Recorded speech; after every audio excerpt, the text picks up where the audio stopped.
Asian മാർക്കറ്റും American ഫ്യൂച്ചറും European ഫ്യൂച്ചറും Indian മാർക്കറ്റിൽ ഒരു ഫ്ലാറ്റ് ഓപ്പണിംഗിൻ്റെ സാധ്യതകളാണ് നൽകുന്നത്.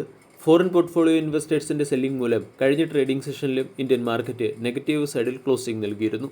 കഴിഞ്ഞ ദിവസം 1171 കോടിയുടെ സെല്ലിംഗാണ് FPIs നടത്തിയത്.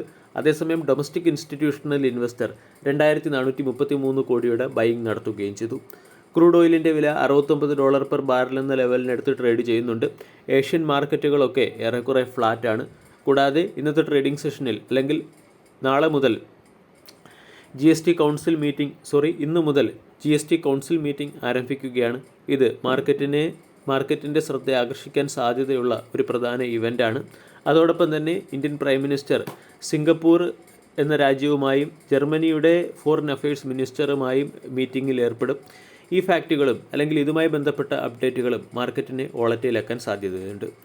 ഇനി ഇന്നത്തെ ട്രേഡിംഗ് സെഷനിൽ സ്റ്റോക്ക് സ്പെസിഫിക് ആക്ഷൻ പ്രതീക്ഷിക്കേണ്ട ചില പ്രധാനപ്പെട്ട സ്റ്റോക്കുകളിലേക്ക് കടക്കാം. ഒന്നാമത്തേത് JSW സിമൻറ്റ്. JSW സിമൻറ്റിൻ്റെ റവന്യൂ 7.8% വർദ്ധിച്ച് 1447 കോടിയിൽ നിന്നും 1560 കോടിയിലേക്കെത്തി. കമ്പനിയുടെ EBITDA 61% ഉയർന്ന് 200 കോടിയിൽ നിന്നും 320 കോടിയിലേക്ക് എത്തുകയും മാർജിൻ 13 കോടിയിൽ നിന്നും 20 കോടിയിലേക്ക് ഇംപ്രൂവ് ആവുകയും ചെയ്തു. കമ്പനിയുടെ expansion plan 13 metric ton per ആനത്തിൽ നിന്നും 41.85 മെട്രിക് ടൺ പെർ ആനമായി ഉയരുകയും ചെയ്തു. ഈ ഫാക്റ്റുകളുടെ പശ്ചാത്തലത്തിൽ JSW സിമൻറ്റ് എന്ന സ്റ്റോക്കിനെ ഇന്ന് ഫോക്കസ് ചെയ്യാവുന്നതാണ്. മറ്റൊരു സ്റ്റോക്ക് അദാനി പവറാണ്. അദാനി പവറിന് മധ്യപ്രദേശിലെ ദിറൗലി മൈൻ ഓപ്പറേറ്റ് ചെയ്യാനുള്ള അപ്രൂവൽ മധ്യപ്രദേശ് ഗവൺമെൻറ്റിൻ്റെ സൈഡിൽ നിന്നും ലഭിച്ചതിൻ്റെ പശ്ചാത്തലത്തിൽ അദാനി പവർ എന്ന സ്റ്റോക്ക് മാർക്കറ്റിൻ്റെ ശ്രദ്ധ ആകർഷിച്ചേക്കും. TCS എന്ന കമ്പനി ട്രൈഗ് എന്ന കമ്പനിയുമായി ചേർന്ന് അല്ലെങ്കിൽ TCSന് ട്രൈഗ് എന്ന കമ്പനിയിൽ നിന്നും ഡിജിറ്റൽ ട്രാൻസ്ഫോർമേഷനുമായി ബന്ധപ്പെട്ട് 550 മില്യൺ യൂറോയുടെ ഒരു ഡീൽ ലഭിച്ചിട്ടുണ്ട്. അതുകൊണ്ട് TCS എന്ന സ്റ്റോക്കിനെയും ഫോക്കസ് ചെയ്യാം. UPL എന്ന കമ്പനി ഡെക്കോ പോസ്റ്റ് ഹാർവസ്റ്റ് ബിസിനസ്സിനെ ഏകദേശം 4420 കോടി രൂപയ്ക്ക് അക്വയർ ചെയ്യുന്നുണ്ട്. ഇതിൻ്റെ പശ്ചാത്തലത്തിൽ UPLും മാർക്കറ്റിൻ്റെ ശ്രദ്ധ ആകർഷിച്ചേക്കും. CMS ഇൻഫോ സിസ്റ്റം എന്ന കമ്പനിക്ക് 1000 ATM സപ്ലൈ ചെയ്യാനുള്ള ഓർഡർ ലഭിച്ചതിൻ്റെ പശ്ചാത്തലത്തിൽ CMS info system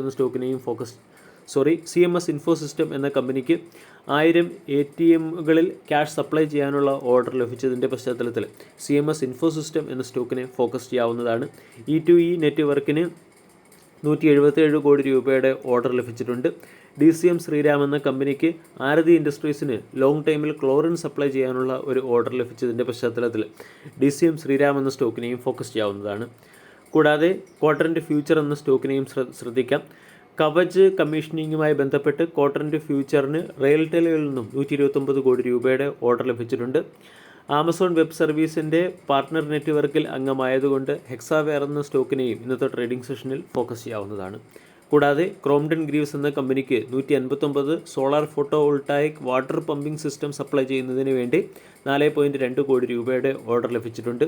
CE info system എന്ന കമ്പനിക്ക് 24 കോടി രൂപയുടെ ഓർഡർ ലഭിച്ചതിൻ്റെ CE ഇൻഫോ സിസ്റ്റം എന്ന കമ്പനി ട്രോഫി സിസ്റ്റം എന്ന കമ്പനിയുടെ 43,789 ഷെയറുകൾ 24 കോടി രൂപയ്ക്ക് അക്വയർ ചെയ്യുന്നുണ്ട്. ഇതിൻ്റെ പശ്ചാത്തലത്തിൽ CE ഇൻഫോ സിസ്റ്റം എന്ന സ്റ്റോക്കിനെയും ഫോക്കസ് ചെയ്യാവുന്നതാണ്. PNC ഇൻഫ്രാടെക് എന്ന കമ്പനിക്ക് വാരണാസി എയർപോർട്ട് ഡെവലപ്മെൻറ്റ് പ്രോജക്റ്റിൻ്റെ ലോവസ്റ്റ് ബിഡറായി മാറാൻ സാധിച്ചിട്ടുണ്ട്. അതുകൊണ്ട് PNC ഇൻഫ്രാടെക് എന്ന സ്റ്റോക്കിനെയും ഫോക്കസ് ചെയ്യാം.